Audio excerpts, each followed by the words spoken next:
Hey guys, I hope you've had a good day today and that you've just taken some time to spend with the Lord in prayer and reading His Word and just being able to truly take His Word and hide it in your heart and spending some time in worship because He deserves that and so much more.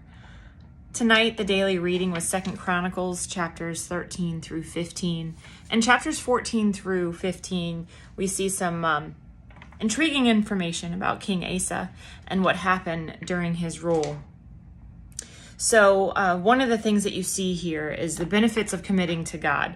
You see that Asa took it upon himself at the start of his reign to remove idols and then commanded Judah to follow God's laws. This is a great thing happening here. And this meant that good things were coming. You can see through this that there was a spiritual renewal with the people and throughout the kingdom. It formed this place of peace and prosperity. It showed that there was security and success when you align correctly with the Lord. And I think that point really illustrates that when you dedicate yourself to the Lord, He brings stability and blessings into your life. Does that mean you're going to have all the money in the world? No.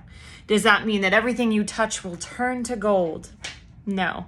But what it does mean is He will take care of you. He will lead you on a good path. He will not lead you astray. He will be with you always. And there will be so many blessings in your relationship with the Lord as you continue to grow in Him because you're putting Him first. And you're setting aside the things of the world and letting Him be number one in your life. That's what he did. That's what Asa did, not only for himself, but for his kingdom. But we also see throughout these chapters that it didn't remain that way. Where did King Asa mess up? Well, in a time of uncertainty, he turned to human solutions instead of turning to God's guidance.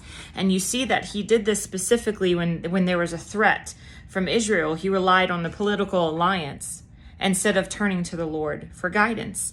And what you see is that the result of that, of him not turning to the Lord for guidance and instead of trying to use a human solution, you can see that from that point on, there was ongoing conflict. How many times in your life, in my life, how many times have we done that where we've taken something and instead of going to the Lord for His guidance, we've taken it upon ourselves to try and figure it out.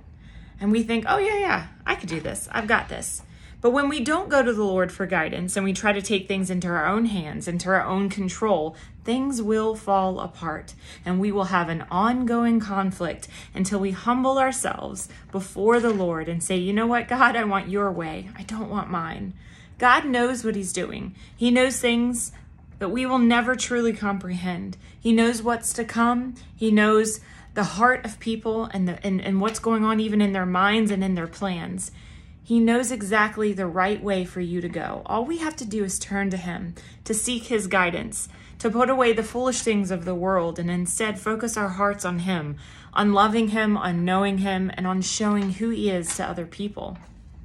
There's a scripture verse in 1 Peter 5:7, cast all your anxiety on Him because He cares about you. That advice urges us to hand over our worries to the Lord, to know that our stresses and our worries, we just lay them at His feet and we trust Him. We go to Him for guidance and we know that He will not lead us astray, that He is with us every step of the way. If it looks bad, that's okay. You know why? He's still with you.